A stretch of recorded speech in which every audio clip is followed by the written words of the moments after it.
Good morning, all of you. In today's part, we will discuss about the conformational isomerism in the cyclohexane.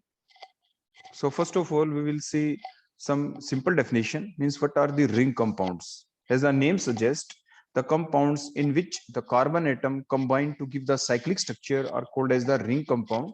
Means वो सारे compound जिसमें आपको दिखाई दे कि carbon carbon carbon carbon का जो स्केलेटन है वो आपस में कंबाइन करें carbon atom through the sigma bond or the pi bonds and they form the cyclic structure, then such type of compound are called as the ring compounds. आप उन्हीं सभी कंपाउंडों को रिंग कंपाउंड्स कहेंगे. रिंग कंपाउंड्स आपके different type के हो सकते हैं. So what are the different type of these ring compounds? The ring compound may be in the category of the small ring compounds, maybe the normal ring compounds or the medium ring compounds, or they may be the long ring compounds. So what are the small ring compounds? तो ये जो आपके small ring compounds है इसमें कौन डाले गए हैं?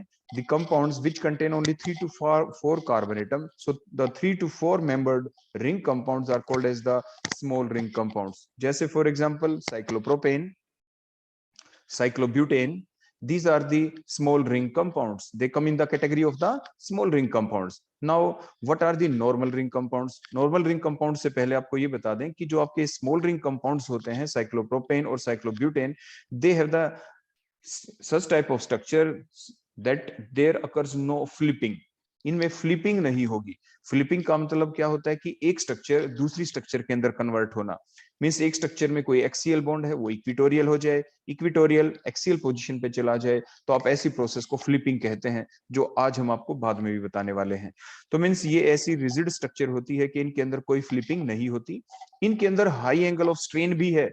मींस इनके अंदर आप एंगल देखें, जैसे साइक्लोप्रोपेन में जो एंगल है वो कितना है, that is the 60 degree. Cyclobutane में देखें आप कितना है, दैट इज द 90 डिग्री. इनकी रिजिड स्ट्रक्चर होती है, plus they have the high angle of strain, ये रिएक्टिव भी होते हैं और इनके अंदर कोई फ्लिपिंग नहीं होती. नेक्स्ट हम देखते हैं नॉर्मल रिंग कंपाउंड्स के बारे में. So what are normal ring compounds?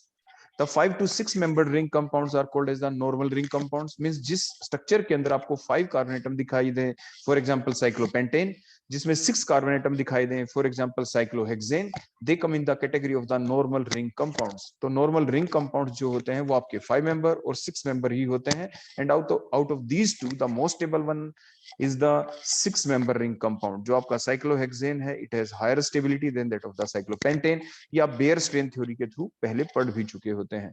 Next आ जाते हैं आपके what are the medium ring compounds. जो मीडियम रिंग कंपाउंड्स हैं, the compounds which contain 7 to 9 carbon atom in the ring structure, in the ring skeleton. So the 7 to 9 member ring compounds are called as the medium ring compounds. आप इन्हें medium ring compounds कह देते हैं. For example, cycloheptane, cyclooctane, cyclononane. So cycloheptane, cyclooctane, and the cyclononane, these come in the category of the medium ring compounds. Next one are the large ring compounds. So the compounds which have the 10 to 12 carbon atom in the ring skeleton are called as the large ring compounds. Means ऐसा ring जिसके अंदर आपको 10 से 12 carbon atom दिखाई दें वो आपके large ring compound होते हैं. जो हम आपको बार बार बोल रहे हैं 10 to 12 कार्बन एटम दिखाई दें, मीन्स हम हाइड्रोकार्बन की बात कर रहे हैं. इसका मतलब ये बिल्कुल नहीं कि जो रिंग है उसके अंदर कार्बन के अलावा दूसरा एटम हो नहीं सकता. वो भी हो सकता है, फिर वो आपके हीट्रोसाइक्लिक टाइप के रिंग बन जाएंगे, मीन्स उसके अंदर हीट्रो एटम आ जाए.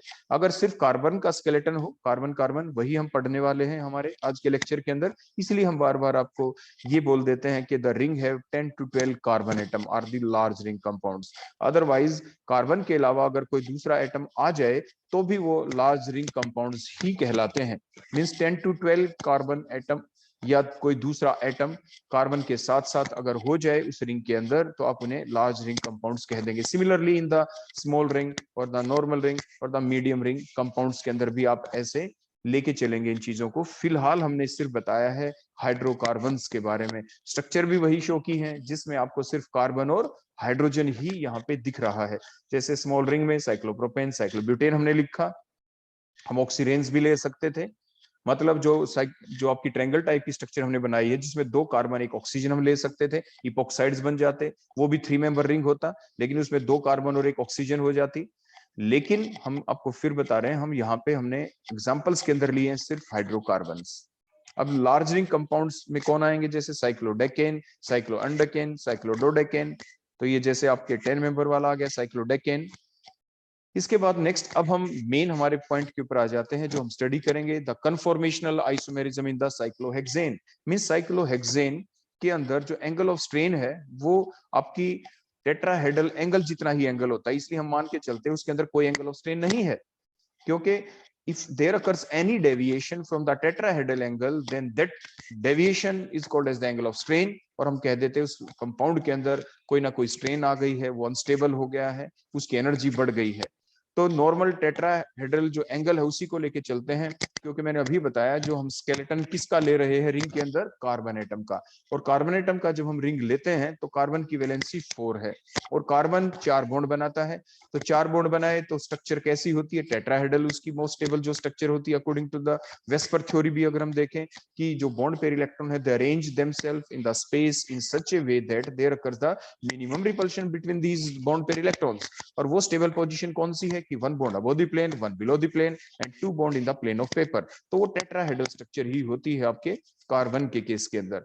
इसलिए हमने कहा कि जो मोस्ट स्टेबल एंगल होता है वो कौन होता है, 109 डिग्री 28 मिनट्स, और वो किसके अंदर, इस साइक्लोहेक्सेन के अंदर ही होता है। लेकिन साइक्लोहेक्सेन की डिफरेंट कन्फर्मेशंस हो सकती हैं, सभी कन्फर्मेशन तो इक्वली स्टेबल नहीं होंगी। तो अब हम वही पढ़ने वाले हमारे इस टॉपिक के अंदर कि what are the different conformations which are possible in case of the cyclohexane and what is the stability order among these different conformation of the cyclohexane, ये आपको ध्यान रखना है। तो आउट ऑफ दीज ये हमने जनरल स्ट्रक्चर ड्रा की है आपके सामने साइक्लोहेक्सेन की, जिसमें हर एक पॉइंट इंटरसेक्शन पॉइंट हमें क्या एक्सप्लेन करता है कि there is a carbon atom. तो देखो 6 ये कार्बन हो गए, मैंने रेड कलर से लिखा। उसके बाद हर कार्बन की 2 बॉन्ड तो पहले ही बना रखे कार्बन कार्बन ने आपस में मिलके, 1 राइट 1 लेफ्ट ऐसे सिग्मा बॉन्ड हो गए। कार्बन की वैलेंसी 4 है तो बची हुई 2 वैलेंसी H से पूरी हुई, तो हर कार्बन के ऊपर 2H भी प्रेजेंट है, तो मोलिकुलर फार्मूला बन गया 6H12। तो इस साइक्लोहेक्सेन के अंदर आपने क्या देखा, there are the 6 carbon atom which are joined with each other by the sigma bond to form the cyclic ring.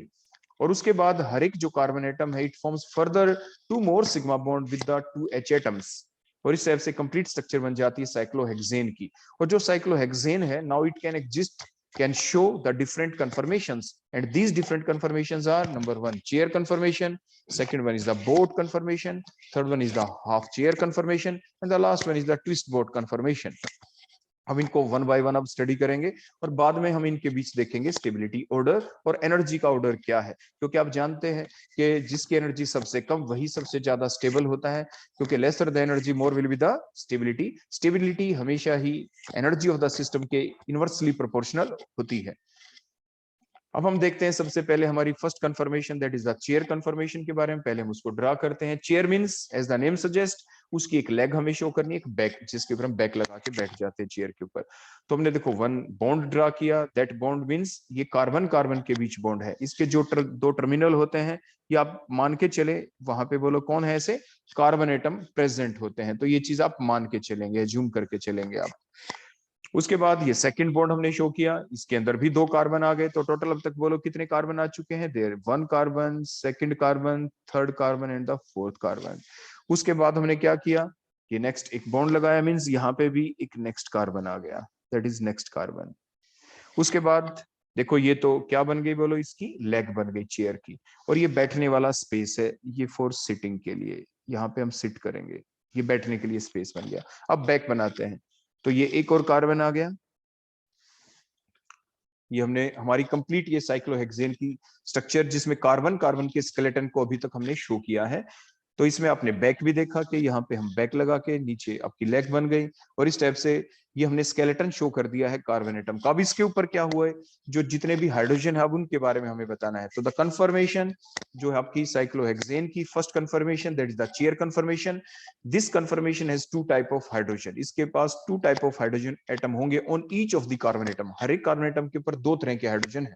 These 2 type of hydrogen are, first one are the axial hydrogen and other are the equatorial hydrogens.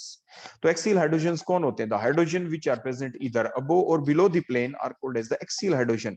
जो या तो above the plane present हो या below the plane present हो, तो आप उन्हें क्या कहते हैं, these are the axial hydrogen. And in case of the chair conformation, these axial hydrogen are present alternatively above and below the plane। Means किसी एक कार्बन के ऊपर अगर अबोधी प्लेन आ गया, देखो जैसे हमने शो किया अबोधी प्लेन HA, तो इससे नेक्स्ट वाले पे कहां पे प्रेजेंट होगा, बिलो द प्लेन। देखो ये भी एक्सियल ही है, means the hydrogen which are present either above and below the plane are called as the axial hydrogens. And in case of the cyclohexane and in the chair conformation of the cyclohexane, these axial hydrogen are present alternatively on all these 6 carbon atoms. जैसे पहले carbon atom के ऊपर आप दोबारा से देखें, first HA which is shown by the red color is present above the plane, next one shown by the blue color, shown by the dotted line, that means it is present below the plane. on the next हम चल रहे हैं clockwise direction में, आप anti clockwise भी ऐसे ही देख सकते हैं, हम क्लॉकवाइज में आपको समझा रहे हैं। नेक्स्ट कार्बन पे चले, नेक्स्ट कार्बन के ऊपर बोलो कहां पे आएगा, अबोव द प्लेन। देखो अबोव द प्लेन एक्सियल हमने रेड कलर से शो करे जो अबोव द प्लेन है, और बिलो द प्लेन वाले हाइड्रोजन को हम शो करेंगे ब्लू कलर से, and these all are axial hydrogens. इससे नेक्स्ट वाले कहां पे आएगा, बिलो द प्लेन। देखो बिलो द प्लेन आ गया, नेक्स्ट अबोव द प्लेन, उससे नेक्स्ट फिर बिलो द प्लेन। तो ये अभी तक हमने शो किया axial hydrogen, these are 6 in number and they are present alternatively above and below the plane. Next हम देखते हैं equatorial hydrogen. Equatorial hydrogen are those hydrogen which are present in the plane of the ring, in the plane of the ring. उसको हम ना तो dotted line से show करेंगे ना ही सॉलिड लाइन से शो करेंगे। तो मींस अब हम शो करते हैं अपने, अगर हम नंबरिंग करते चले जाएं, मान लीजिए फॉर एग्जांपल ये फर्स्ट कार्बन था, ये सेकंड कार्बन है, ये थर्ड, ये फोर्थ कार्बन है, ये फिफ्थ और ये सिक्स्थ कार्बन है। इसके बाद अब हम 1 by 1 चलते हैं। फर्स्ट कार्बन के ऊपर इक्वेटोरियल, देखो ये इक्वेटोरियल HE से हमने लिखा, C2 के ऊपर देखो फिर इक्वेटोरियल, यानी हर एक जो कार्बन एक जो ये बॉन्ड बने हुए हैं यहाँ पे, ये कितने डिग्री का हो जाएगा बोलो, 109.5 डिग्री का ये बॉन्ड है, टेट्राहेड्रल एंगल है यहाँ पे। ऐसे ही एंड सो ऑन, हर एक कार्बन एटम के ऊपर ऐसा ही होगा। अब थर्ड के ऊपर चले, इक्वेटोरियल हाइड्रोजन, फोर्थ पे इक्वेटोरियल, फिफ्थ पे इक्वेटोरियल, सिक्स्थ पे इक्वेटोरियल। तो इस टाइप से आपने देखा on each of the carbon atom there are 2 hydrogen, one is present axially, other one is present at the equatorial position. और एक्सियल हाइड्रोजन्स कैसे होते हैं, which are present either above and below the plane, and they are present alternatively, and they are present alternatively whether you can see them in the clockwise direction or in the anti-clockwise direction। आप किसी भी direction से इनको search out कर सकते हैं। तो 3 hydrogen जो एक्सियल होते हैं they are above the plane, और 3 जो एक्सियल होते हैं they are present below the plane shown by the dotted line, और अबोव द प्लेन वाले शो किए हैं बाय द सॉलिड लाइन, और रेड कलर से भी हमने शो किया है अबोव द प्लेन वालों को, और जो बिलो द प्लेन प्रेजेंट थे एक्सियल हाइड्रोजन उनको ब्लू कलर से हमने शो कर रखा है। इसके बाद नेक्स्ट पॉइंट आ जाता है जो equatorial hydrogen, these are also 6 in number। आपकी जो ये कन्फर्मेशन है, अभी हमने बताया chair conformation, in this particular chair conformation all bond angles are tetrahedral, means they are all are of 109.5 degree, and all carbon hydrogen bonds are in staggered position। staggered means ऐसी position जहां पे जो CH bond HH के बीच जो भी distance है CH बॉन्डों के बीच वो मैक्सिमम है, इससे ज्यादा डिस्टेंस पॉसिबल हो ही नहीं सकता। मींस वो मैक्सिमम पॉसिबल डिस्टेंस वाला बॉन्ड एंगल कितने का है, that is the tetrahedral angle, and that is 109.5 degree, and that is present in the chair conformation। तो वही हमने कहा कि and all the CH bond are in the staggered position, means they are present at the maximum stable position, they are present in such a position where the bond angle is of tetrahedral angle, and that is 109.5 degree या 109 degree 28 minute आप कह सकते हैं। जो ये confirmation है chair confirmation, so it is free from all type of strain, इसमें कोई भी स्ट्रेन नहीं है, कोई स्ट्रेन नहीं, कोई तनाव नहीं, इसलिए इसकी एनर्जी सबसे कम होगी, और एनर्जी सबसे कम तो इसकी स्टेबिलिटी सबसे ज्यादा होगी। So the most stable confirmation of the cyclohexane is the chair confirmation, इसलिए सबसे स्टेबल कंफर्मेशन होती है। लेकिन एक चीज का ध्यान रखना है, ये जो साइक्लोहेक्सेन की स्ट्रक्चर हमने आपके सामने बनाई, दैट इज द अनसब्स्टिट्यूटेड, ये सिंपल साइक्लोहेक्सेन है, हम इसमें सब्स्टिट्यूशन भी कर सकते हैं। Substitution means replacement of the axial और the equatorial hydrogen by something another group, that group में भी the methyl, ethyl, chloro, bromo, carboxylic acid group, any one, कोई भी ग्रुप H को छोड़ के कोई भी और नया ग्रुप अगर आप लगा देते हैं तो वो सब्स्टिट्यूएंट कहलाता है। तो सब्स्टिट्यूएंट अगर हम लगा दे तो कहां कहां लगा सकते हैं, आपके दो ही टाइप के तो हाइड्रोजन है on each of the carbon atom, on each of the carbon atom there are only 2 type of hydrogen, axial और द इक्वेटोरियल। हम एक्सियल हाइड्रोजन को भी रिप्लेस कर सकते हैं किसी सब्स्टिट्यूएंट से, हम इक्वेटोरियल को भी रिप्लेस कर सकते हैं। लेकिन एक चीज जो आपको ध्यान रखनी है वो ये कि if any of these substituent is present at the axial position, that is the less stable position. और इक्वेटोरियल पोजीशन के ऊपर अगर कोई सब्स्टिट्यूएंट आ जाए तो वो उसके लिए ज्यादा स्टेबल पोजीशन होगी। ऐसा क्यों? क्योंकि जो एक्सियल पोजीशन के ऊपर अगर कोई बल्क की ग्रुप आ जाए, फॉर एग्जांपल देखो मैं रख के दिखाता हूँ, HA जो कोई एक्सियल पोजीशन जो C1 हमने कहा था, अगर मान लीजिए मैं वहां पे कोई C4H9 ग्रुप लगा दूं, बल्क की ग्रुप लगा दूं, ब्यूटाइल ग्रुप लगा दिया, तो क्या होगा? अब ये जो ब्यूटाइल ग्रुप है ये क्या करेगा? जो ऑल्टरनेटिवली जो बॉन्ड है, देखो CH वाला बॉन्ड, ब्यूटाइल वाला, एक बॉन्ड छोड़ दे, एक बॉन्ड छोड़ दें, बोलो कौन सा छोड़ें? C1C6 के बीच छोड़ दें या C1C2 के बीच छोड़ दें। उससे नेक्स्ट वाला जो बॉन्ड है, देखो जो C5C6 के बीच का, देखो मैं रेड कर देता हूं, देखो यहाँ पे ये बॉन्ड हो गया, ये इक्लिप्स्ड पोजीशन के ऊपर है। ये जो एक्सियल वाला बॉन्ड है CH बॉन्ड, C1 और HA के बीच जहां पे हमने C4H9 लगा दिया, ये जो बॉन्ड है अगर यहाँ पे बल्कि ग्रुप लगा दें, so that particular group is always be in eclipsed position with, बोलो किसके साथ? जो इसके साथ ऑल्टरनेटिवली प्रेजेंट है, वो कौन सा बॉन्ड हो गया? C5C6 वाला। या क्लॉकवाइज डायरेक्शन में चले, अब आप एक बॉन्ड को छोड़ दें, बोलो CH वाले बॉन्ड को छोड़ के नेक्स्ट कौन सा छोड़ दिया? C1C2 के बीच, तो नेक्स्ट कौन सा हो गया? C2 और C3 के बीच, मींस ये बॉन्ड। ये जो दो बॉन्ड हैं, हम अभी तक एक ही पोजीशन को हमने देखा है।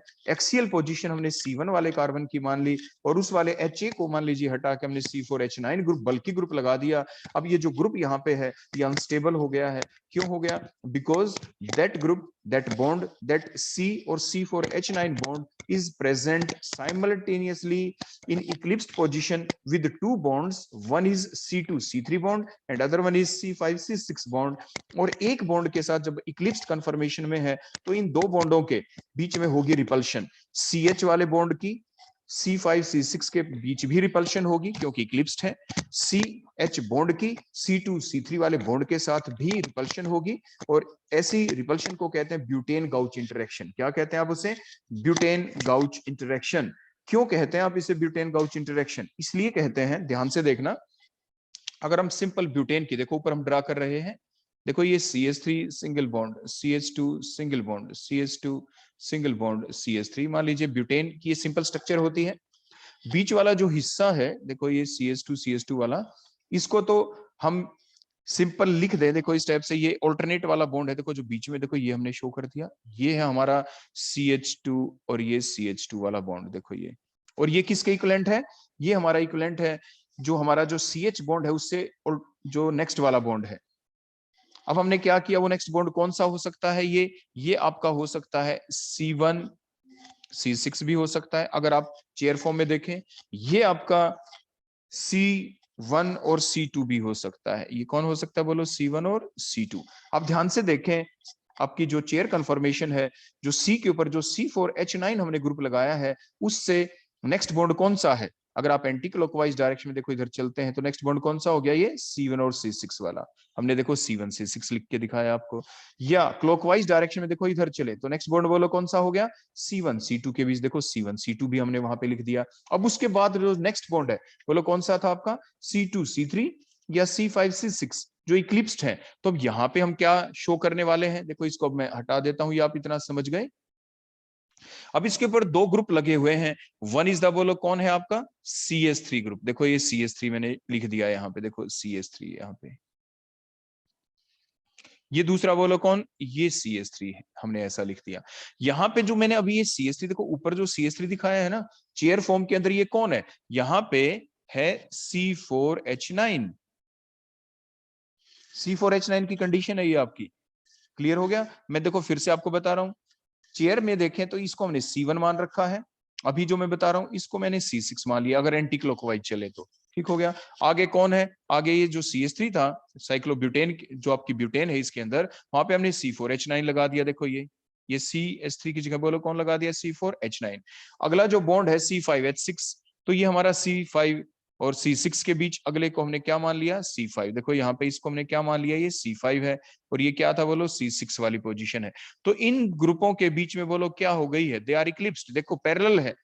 When two groups are present parallel to each other, एक दूसरे के पैरेलल होते हैं तो उसे इक्लिप्स कन्फर्मेशन कहते हैं। जैसे लगता है ना सोलर इक्लिप्स बिल्कुल आमने सामने आ गए, पैरेलल हो गए। लूनार इक्लिप्स देखो बिल्कुल आमने सामने जैसे चंद्र ग्रहण लगता है।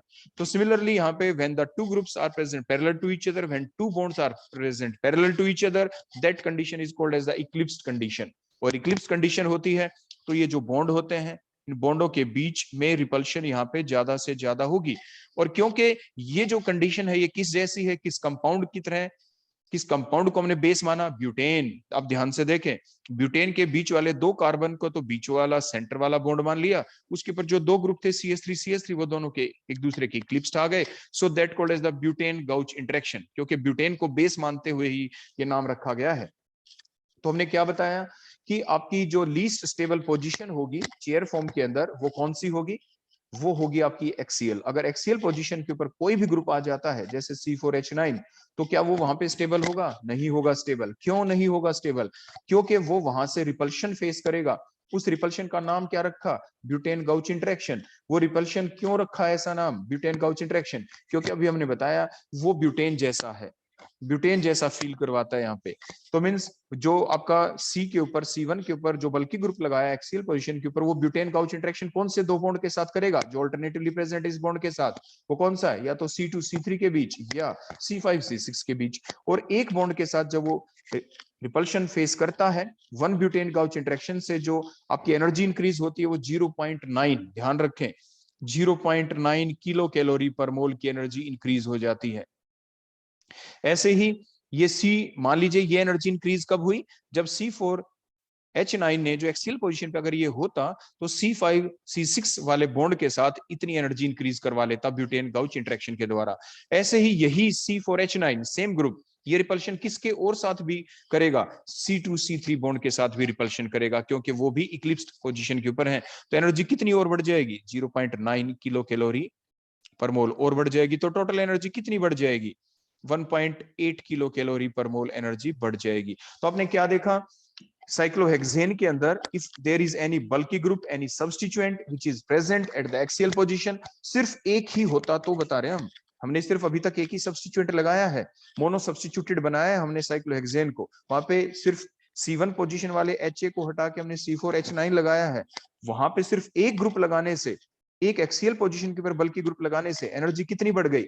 1.8 किलो कैलोरी पर मोल एनर्जी बढ़ जाती है।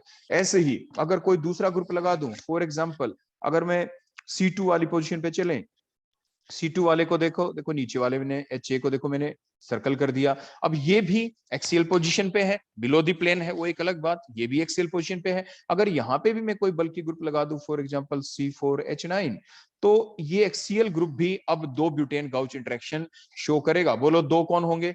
फिर वही तरीका जो आपको ध्यान रखना है। बोलो क्या ध्यान रखना है? ये जो आपका बॉन्ड है पीछे वाले को देखो मैं यहाँ से साफ कर देता हूं ताकि आप समझ पाए दोबारा से, आप इस बात का ठीक से जवाब दे पाए। जितनी भी चीज मैंने लिखी आप इनका दोबारा से नीचे वाले ग्रुप को एक्सियल को मान के अगर हम चलें, देखो C4H9, तो ये CH वाला बॉन्ड है, इससे अगला बॉन्ड छोड़ दें। बोलो अगला बॉन्ड कौन सा छोड़ेंगे हम? यहाँ पे C1C2 का छोड़ दें। अगर हम इधर चलें, इस बॉन्ड को छोड़ दें आप, C1C2 को। अगर हम चलें सॉरी क्लॉकवाइज चलें तो C2C3 को छोड़ दें। देखो इस बॉन्ड को देखो मैं ऐसे कर देता हूँ, देखो ऐसे, इस बॉन्ड को लेफ्ट कर दें। इधर चले तो C1C2 वाले को देखो इसको लेफ्ट कर दें, ये हमने छोड़ दिया CH बॉन्ड से। इससे अल्टरनेट कौन है जो इक्लिप्स्ड होगा? इससे अगला होगा, बोलो कौन? ये हमारी कंडीशन क्या थी? C1C2C3C4, देखो ये हमने हटा दिया था C6, ये आ गया। तो C1C6 वाला जो बॉन्ड है, तो बोलो जो ये C और जो HA हमने हटा दिया C4H9, इसके साथ इक्लिप्स्ड कहां कहां पे होगी बताएं शहबाज? इसके साथ इक्लिप्स्ड एक तो दिखाएगा C1C6 वाला बॉन्ड, दूसरा बताओ अल्टरनेट कौन आ गया? इधर चले C3C4 वाला, ये इक्लिप्स्ड है। ध्यान रखें C2 वाला कार्बन और C2 वाले कार्बन पे अब हमने क्या लगा दिया? नीचे की तरफ C4H9। अब ये जो बल्कि ग्रुप लगा दिया एक्सियल पोजीशन के ऊपर, it will causes the two butane gauche interaction with two bonds. बोलो कौन से दो बॉन्ड है? एक तो C1C6 वाला बॉन्ड देखो ये, और दूसरा कौन? C3C4 वाला बॉन्ड, इनके साथ करेगा ब्यूटेन गाउच इंटरेक्शन। एक ब्यूटेन गाउच इंटरेक्शन से कितनी एनर्जी इंक्रीज होती है? 0.9, दूसरे से भी 0.9 किलो कैलोरी पर मोल, टोटल एनर्जी 1.8। अगर ऊपर भी होता नीचे भी होता तो टोटल कितनी होती? एक एक्सीएल ऊपर की जगह भी मान लो मैं लगा दूं अब वहां पे C4H9, तो ऊपर वाले की वजह से भी एनर्जी कितनी इंक्रीज हो जाएगी? 1.8 किलो कैलोरी पर मोल, नीचे वाले से भी 1.8 किलो कैलोरी पर मोल, टोटल एनर्जी और भी ज्यादा बढ़ गई। मतलब मोनो सब्स्टिट्यूटेड साइक्लोहेक्सेन की एनर्जी कितनी होगी? 1.8 किलो कैलोरी। अगर एक्सीएल पोजीशन के ऊपर बल्कि ग्रुप हो, एक और बल्कि ग्रुप लगा दें एक्सीएल पोजीशन पे below the plane C2 position के ऊपर, तो उतनी एनर्जी और बढ़ गई। तो मींस 1.8 प्लस 1.8 3.6 किलो कैलोरी पर मोल एनर्जी इंक्रीज हो जाती है।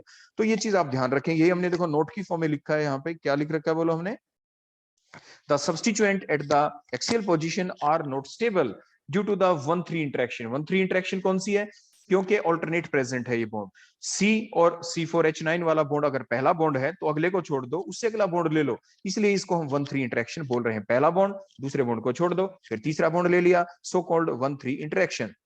और जबकि इक्विटोरियल पोजीशन के ऊपर अगर हम ग्रुप लगा देंगे बल्कि ग्रुप, तो वो सबसे स्टेबल पोजीशन होती है, वहां पे उनको कोई ब्यूटेन गाउच इंटरेक्शन फेस नहीं करती है। ये आप 3 डायमेंशनली ही समझ सकते हैं। तो बोलो out of these two position which one is more stable? Equatorial position is more stable then the axial position, ये आपको ध्यान रखना है। तो इसलिए अगर कोई बल्कि ग्रुप अपने एक्सियल पोजीशन पे लगा दिया तो क्या वो वहां पे रहना चाहेगा? No, it will undergo the flipping process. Means flipping अभी हम आपको समझाएंगे। एक्सियल ग्रुप अपने आप ही इक्विटोरियल पोजीशन पे आ जाता है और अपने आप को स्टेबलाइज कर देगा उस पोजीशन के ऊपर जाके। तो आप देखें आगे, नेक्स्ट पोजीशन हम बताते हैं बोट कन्फर्मेशन। तो बोट कन्फर्मेशन कौन? जिसमें स्ट्रक्चर बोट जैसी दिखाई देगी। देखो 1 बॉन्ड, ये 2 कार्बन लगाए, ये दूसरे 2 कार्बन और आ गए, 4 कार्बन आ चुके हैं यहां तक। देखो 1 कार्बन ऊपर वाले बॉन्ड में, ये 2nd कार्बन, ये 3rd कार्बन, ये 3rd और ये 4th कार्बन, इस टाइप से। ठीक हो गया। अब 2 बॉन्ड और बनाएंगे। देखो 1, एक कार्बन और ऊपर आ गया, ये 5th कार्बन आ चुका है। उसके बाद ये 6th कार्बन आ गया और ये हमने मैच कर देंगे। दैट इज द हमारी बोट कन्फर्मेशन हो गई। जो ये बोट कन्फर्मेशन है हमारी, इसके ऊपर देखो एक HA हमने लगाया, ये दूसरा HA हमने लगा दिया। देखो तो इनके बीच में क्या होगी? That is called as the flag pole repulsion, यहाँ पे होगी। तो in this conformation also all bond angles are tetrahedral, लेकिन all CH bond are not in staggered position. जितने भी CH बॉन्ड है वो सारे के सारे स्टैगर्ड पोजीशन में नहीं है। स्टैगर्ड मींस एक ऐसी पोजीशन जिसमें उनके बीच रिपल्शन कम से कम हो, वो आपके बोट कन्फर्मेशन में नहीं होते। तो जिसकी वजह से क्या होगा? All the hydrogens which are present at, बोलो कौन सी position? C2, C3, C5, C6 are eclipsed, वो सारे इक्लिप्स होंगे। And there will be the torsional strain, उसी को हम टॉर्शनल स्ट्रेन कहते हैं, जिससे जो एनर्जी है सिस्टम की वो इंक्रीज हो जाएगी। फर्दर यहाँ पे 1,4, देखो ये पहला कार्बन अगर मान ले, ये 2nd कार्बन मान ले, ये 3rd कार्बन है, ये 4, और नीचे वाले को अगर हम 5 कार्बन कह दें, इधर 6। तो जो पीछे हमने बताया कौन कौन से हाइड्रोजन कहाँ हो, C2 पे हो, C3 पे हो, C5 पे हो, C6 पे हो, ये सारे इक्लिप्स्ड हैं।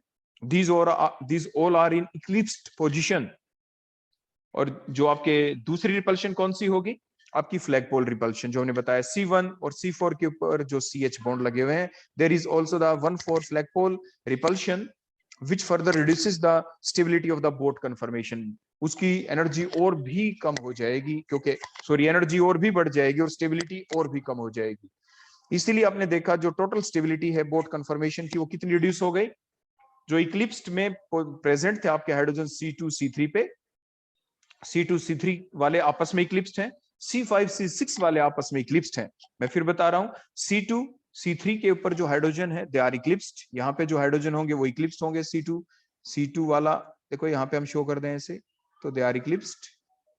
ऐसे C5 वाले को भी अगर हम शो करें, ऐसे C6 वाले को शो करें, means they are in eclipsed condition. ये इक्लिप्स्ड हैं सारे। तो जब ये इक्लिप्स्ड पोजीशन में है ये सारे, तो इनकी वजह से एनर्जी कितनी इंक्रीज हुई थी हमने बताया था आपको? तो एनर्जी इंक्रीज हो गई थी 18 किलो जूल पर मोल। 1,4 जो रिपल्शन हुई, फ्लैग पोल रिपल्शन, उससे एनर्जी कितनी इंक्रीज हुई? 12 kilo joule per mole. Total कितनी एनर्जी इंक्रीज हो गई? 30 kilo joule per mole as compare to the chair conformation. So the boat conformation is less stable as compared to the chair conformation, and at the room temperature ये पाया गया the 99% of the cyclohexane molecule exist in the most stable chair conformation के अंदर ही exist करते हैं। Further हम आपको ये बता दें, नेक्स्ट जो हम बनाना चाहेंगे अब ट्विस्ट बोट कन्फर्मेशन में ट्विस्टिंग करनी है, ट्विस्ट, ताकि ये 1,4 के बीच में जो फ्लैग पोल रिपल्शन हुई है वो रिड्यूस हो जाए, थोड़ी स्टेबिलिटी इंक्रीज हो जाए। तो क्या किया, देखो हमने दोबारा से स्ट्रक्चर, देखो इतनी पोजीशन बिल्कुल सेम है। उसके बाद हमने देखो क्या किया, ये जो बॉन्ड है थोड़ा देखो ये वाली जो पोजीशन है, देखो इस एंड को हमें पकड़ना है और इसको हमें ट्विस्ट करना है। इस एंड को देखो ट्विस्ट करके, देखो थोड़ा इधर हमने खींचा अपने लेफ्ट साइड में, देखो ये बॉन्ड स्ट्रेट हमने कर दिया। देखो ये जो बॉन्ड था, देखो ये वाला बॉन्ड, अब इधर हमने टिल्ट किया, जिसकी वजह से हमारा जो सेकंड बॉन्ड है वो डाउनवर्ड पोजीशन के अंदर देखो पहुंच गया। ट्विस्टिंग कर दी, जिससे C1 C4 के बीच में जो हाइड्रोजन थे उनके बीच में फ्लैग पोल रिपल्शन नहीं होगी। सो इन द बोट कन्फर्मेशन के अंदर फ्लैग पोल रिपल्शन थी। हमने बोट कन्फर्मेशन को ट्विस्ट किया। किस लिए ट्विस्ट किया? To reduce the 1,4 dipole interaction. 1,4 dipole interaction को कम करने के लिए, 1,4 फ्लैग पोल रिपल्शन को कम करने के लिए हमने बोट कन्फर्मेशन को क्या कर दिया? ट्विस्ट। और ट्विस्ट किया तो क्या हुआ, जो टॉर्शनल स्ट्रेन थी किस किस के बीच थी, जो हमने देखा था पीछे, इक्लिप्स पोजीशन पे थे जो हाइड्रोजन, C2 C3 वाले, C5 C6 वाले, वो टॉर्शनल स्ट्रेन तो एज सच रहती ही है, वो आमतौर पे वैसी ही रहती है।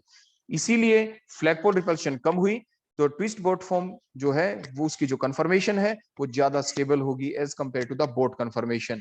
But the twist boat conformation is still less stable than that of the chair conformation. अभी तक जो हमने देखा मोस्ट स्टेबल तो बोलो कौन है? Chair conformation. नंबर 2 पे कौन आ गई? अब ट्विस्ट बोट कन्फर्मेशन आ गई, उसके बाद है आपकी बोट कन्फर्मेशन। इसके बाद लास्ट में अब हम देखने वाले हैं half chair conformation. Half chair means जो चेयर फॉर्म आपको आपके सामने बनी हुई दिखाई दे रही है, अगर हम इसमें से या तो लेग को ना रहने दें या बैक को ना रहने दें, हम देखते देखो किस टाइप से। फॉर एग्जांपल हमने बैक, जो ये बैक तो ऐसे बना दी, देखो आप ध्यान से देखें लेग नहीं है अब इसके अंदर, सो that is the half chair. इसके अंदर हाई एंगल ऑफ स्ट्रेन आ गई है। ऐसे दूसरे स्ट्रक्चर आप ऐसे बना सकते हैं, देखो दोनों एक ही बात है, इनके अंदर हाई एंगल ऑफ स्ट्रेन है। In this conformation both angle of strain is present and all torsional strain और आल्सो प्रेजेंट। मतलब जो हमने आपको यहाँ पे बताया था, देखो ऐसे C1 C2 ये 3, क्या आप ऊपर से भी कर सकते हैं 2, देखो 3, ये 4, ये यहाँ पे 5 आ जाए, ये 6 आप कर दे, आपकी मर्जी है। आप क्लॉकवाइज करें एंटी क्लॉकवाइज करें, उससे कोई डिफरेंस नहीं आएगा। हमने बताया था पिछली कंफर्मेशन में भी, वो चाहे आपकी बोट फॉर्म थी या ट्विस्ट बोट फॉर्म, C2 और C3 के बीच में जो हाइड्रोजन है, बोलो किसके बीच में? C2 और C3 के बीच में। देखो जैसे मैंने बताया, ये C1 वाला एंड हमने नीचे कर दिया, ये C2 ये C3 है यहाँ पे, इनके बीच में अभी भी टॉर्शनल स्ट्रेन है। C2 वाले हाइड्रोजन C3 वाले हाइड्रोजन के जो बॉन्ड हैं उनके बीच में अभी भी इक्लिप्स कन्फर्मेशन है, इक्लिप्स पोजीशन पे उनके बीच में रिपल्शन होगी। ऐसे ये 4 के बाद यहाँ पे 5 और ये जो 6 आ गई, C5 C6 के हाइड्रोजन के बीच में भी अभी भी टॉर्शनल स्ट्रेन है। और ये एंगल ऑफ स्ट्रेन और भी आ गई, देखो यहाँ वाले जो अभी मैंने ये एंगल दिखाया, तो हाई एंगल ऑफ स्ट्रेन हो गई। तो हाफ चेयर कन्फर्मेशन में हाई एंगल ऑफ स्ट्रेन भी है, और जो टॉर्शनल स्ट्रेन बोट कन्फर्मेशन और ट्विस्ट कन्फर्मेशन के अंदर थी वो स्टिल अभी हाफ चेयर कन्फर्मेशन में भी है। मींस इसके अंदर एक नई स्ट्रेन आ गई, that is the angle of strain, high angle of strain, जिसकी वजह से ये लीस्ट स्टेबल है। तो स्टेबिलिटी ऑर्डर बोलो क्या बन गया? Chair conformation is most stable while the half chair conformation is the least stable. तो नंबर 2 पे कौन? ट्विस्ट बोट, क्योंकि उसके अंदर 1,4 जो फ्लैग पोल रिपल्शन थी वो रिड्यूस कर दी गई थी। उसके बाद बोट है और लास्ट में हाफ चेयर फॉर्म ही थी। अब कुछ सिंपल डेफिनेशन। टिल्टिंग एक ऐसी प्रोसेस होती है जिसमें मान लीजिए हमने कंफर्मेशन बना दी, ये डिफरेंट हाइड्रोजन को हमने शो कर दिया, one is present at the axial जो रेड कलर से एक्स को दिखाया, other one is eight the equatorial position. एक ऐसी पोजीशन जिसमें क्या हो, एक कंफर्मेशन को दूसरी में बदले और एक्सियल रिमेन एक्सियल ही रहे, देखो ऐसे एक्सियल एक्सियल ही रहा, एक्स एक्सियल पोजीशन पे ही है और वाई इक्वेटोरियल पे, दैट कॉल्ड टिल्टिंग, उसे टिल्टिंग कहते हैं। लेकिन फ्लिपिंग कौन होती है? The process of conversion of one chair form into the another chair form without change in the configuration. Configuration same रहेगी। कॉन्फ़िगरेशन सेम रहने का मतलब अगर वो ट्रांसफॉर्म है तो ट्रांस ही रहेगी, सिस है तो सिस रहेगी, लेकिन पोजीशन चेंज हो जाएगी, एक्सियल ग्रुप इक्वेटोरियल पे चला जाएगा, इक्वेटोरियल एक्सियल पे चला जाएगा। देखो फिर हम ड्रा करके दिखाते हैं। ये एक्सियल हमने फ्लिपिंग की, देखो ध्यान से, ये दोबारा ड्रा कर रहे हैं। एक्सियल वाला ग्रुप की जगह कौन आ गया? इक्वेटोरियल वाला आ गया, देखो वाई आ गया अबोव द प्लेन, और एक्स कहां पे चला गया? In the plane of the ring, that process called flipping. अब ध्यान दें मैं क्या कह रहा हूं, कि इस प्रोसेस की कॉन्फ़िगरेशन में चेंज नहीं आया, ये ध्यान रखें, कॉन्फ़िगरेशन में चेंज नहीं आया है, कन्फर्मेशन चेंज हो गई।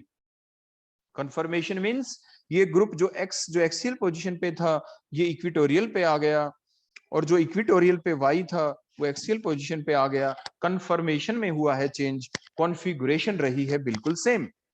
So the process in which there occurs the conversion of one chair form into the another chair form, in which the axial group become equatorial and equatorial become axial, and there occurs no change in the configuration. That process is called as the flipping. उसे आप flipping कहते हैं। अब ध्यान से देखें, यहाँ पे जो स्ट्रक्चर है इसके अंदर जो हम फ्लिपिंग करते हैं आपको यहाँ पे शो कर रहे हैं, बड़े ध्यान से देखें। देखो ग्रुप, देखो ये दोबारा से कहाँ पे जा रहे हैं, देखो चेयर कन्फर्मेशन है, ये चेयर के अंदर डिफरेंट कन्फर्मेशन बन रही है।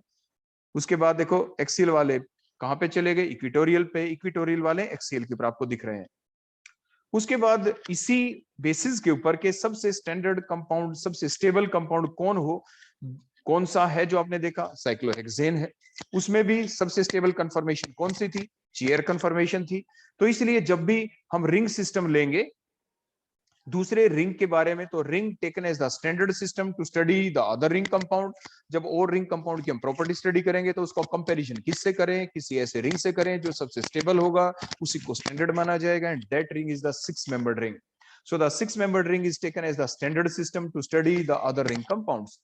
और 6 मेंबर्ड ही क्यों, क्योंकि इसके अंदर भी सबसे स्टेबल कौन हुई, चेयर फॉर्म। तो 6 मेंबर रिंग जो स्ट्रक्चर होता है इट इज रिजिड वन, और इसकी जो सबसे stable conformation that is the chair form. It is the most stable form in which all the angles are 109.5 degree, 109 degree 28 minute के angle होते हैं, और इसमें कोई भी शूडो रोटेशन नहीं होती है। जैसे हम ये स्ट्रक्चर ड्रा करें, ये सिर्फ फ्लिपिंग प्रोसेस ही मैंने शो की है, सिर्फ फ्लिपिंग हो सकती है, इसमें आपकी शूडो रोटेशन नहीं हो सकती है। That called as the flipping. Pseudo rotation क्या होती है, pseudo rotation का मतलब होता है the different rotation which are possible within the same conformation. Same conformation है, ध्यान रखो, हम कॉन्फ़िगरेशन नहीं बोला मैंने। In the same conformation if there are large number of rotation are possible, different possible rotation are there, then that called pseudo rotation. तो large number of chair conformation are possible within the same chair conformation in the cycloheptane, जो कि साइक्लोहेप्टेन में possible है। Cyclohexane में pseudo rotation नहीं चलती। आपके जो साइक्लोहेप्टेन है और अदर हायर मेंबर जो रिंग है, वो उनका जो रिंग होता है वो फ्लेक्सिबल होता है। There is a flexibility in the ring of the cycloheptane and the other higher members. So due to that flexibility in the higher members ring, that is the cycloheptane, cyclooctane, cyclonone, decane, there is the possibility that the different rotations are possible within the same conformation, and these different rotation which are possible within the same conformation called as a pseudo rotation. तो pseudo rotation possible हो सकती है उन ring के अंदर जिनके अंदर flexibility हो, और वो फ्लेक्सिबिलिटी किन रिंग के अंदर है, जो हायर मेंबर रिंग है, जो 6 मेंबर से हायर है, साइक्लोहेप्टेन, साइक्लोऑक्टेन। तो क्यों होती है, तो जो कोज है pseudo rotation का साइक्लोहेप्टेन में और साइक्लोहेक्सेन में नहीं होता, वो किस लिए, अभी मैंने बता ही दिया कि due to the high flexibility of the 7 member ring and that flexibility is not present in the 6 membered ring, the pseudo rotation is possible in cycloheptane and not in the cyclo आपकी hexane के अंदर। अब cyclobutane की बात करते हैं, जो हमने पहले भी आपको बता दिया था कंपैरिजन करके, लास्ट में एक बार फिर से आपको रिपीट कर दें ब्यूटेन गाउच इंटरेक्शन के बारे में। जो साइक्लोब्यूटेन है या सिंपल ब्यूटेन भी अगर हम ले लें, जो सिंपल ब्यूटेन हमने कैसे लिया था, देखो अगर हम इसको दोबारा से ऐसे ही ड्रा कर दूं, देखो CH2 और ब्यूटेन के 2 CH3, उनको मैं इक्लिप्स्ड फॉर्म में ऐसे लिख देता हूं, देखो कुछ स्टेट ना लिख के, देखो साइड में हमने लिख दिया इक्लिप्स्ड फॉर्म है ये इसकी। तो जो इक्लिप्स्ड फॉर्म का मतलब these 2 CH3 group are present parallel to each other, बिल्कुल पैरेलल है, 0 डिग्री के एंगल के ऊपर हैं, तो इक्लिप्स फॉर्म हो गई। और इनके बीच में क्योंकि ये कंपाउंड आपका ब्यूटेन है और CH3 ग्रुप इक्लिप्स पोजीशन पे है ये बल्कि ग्रुप, और इनके बीच में होती है रिपल्शन, जिसकी वजह से होती है कंपाउंड के अंदर अनस्टेबिलिटी और कंपाउंड की एनर्जी हो जाती है increase. So that is the butane gauche interaction. Similarly अगर हम साइक्लोब्यूटेन को देखें, जो इधर हमने स्ट्रक्चर ड्रा की है, तो इनके अंदर भी यही हमने बॉन्ड दिखाया है। देखो ये वाला बॉन्ड, देखो ये इधर मैं रेड कलर से दोबारा शो कर दूं, दैट बॉन्ड, और ये दूसरा बॉन्ड, इन बॉन्डों के बीच में बोलो क्या होगी, रिपल्शन होगी, because these bond are parallel to each other. Similarly in the cyclobutane also. So cyclobutane, यहाँ पे ब्यूटेन के अंदर तो हम CH3 ग्रुप कह रहे हैं, यहाँ पे हम बोलेंगे रिंग रेजिड्यू वाले बॉन्ड, यहाँ पे CH3 वाले बॉन्ड। तो these two ring residue, these are present किस पोजीशन में, they are eclipse to each other, they are causing the eclipsing strain, and they are equivalent to the CH3 group in case of the butane, which are present in eclipsed conformation as shown in the diagram, जैसे मैंने अभी draw करके दिखाया। और इस butane gauche interaction से molecule के अंदर आ जाती है अनस्टेबिलिटी, वो कम स्टेबल हो जाएगा, एनर्जी हो जाती है इंक्रीज। तो ये बात आप जरूर ध्यान रखेंगे, ब्यूटेन के अंदर ऐसा हो जाता है। सिमिलरली मैंने आपको ये भी पहले बता दिया, अगर जैसे ये कोई ग्रुप है आपका एक्सियल पोजीशन के ऊपर, ये डिफरेंट मैंने दिखाया कि कैसे प्रेजेंट होते हैं, बोलो साइक्लोहेक्सेन के अंदर। these axial groups are present alternatively above and below, देखो above the plane, below the plane, फिर above the plane, below the plane, above the plane, below the plane। फिर इक्वेटोरियल हाइड्रोजन्स को हम शो कर देते हैं, because each of the hydrogen carbon atom in case of the cyclohexane there are the 2 hydrogen atom, one axial one equatorial.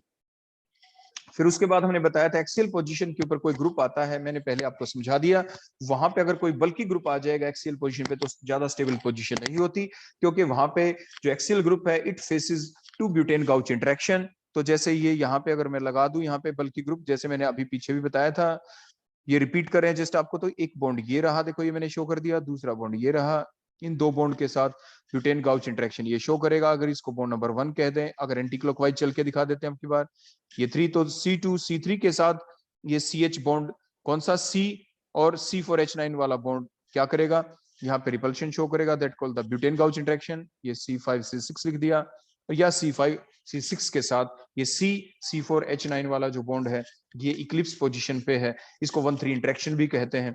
अगर बल्कि group आप लगा दे यहाँ की बजाय देखो इस इक्वेटोरियल पोजीशन के ऊपर, so it causes no butane gauche interaction, that is a stable position. So that is all about the different conformation which are possible in case of the cyclohexane.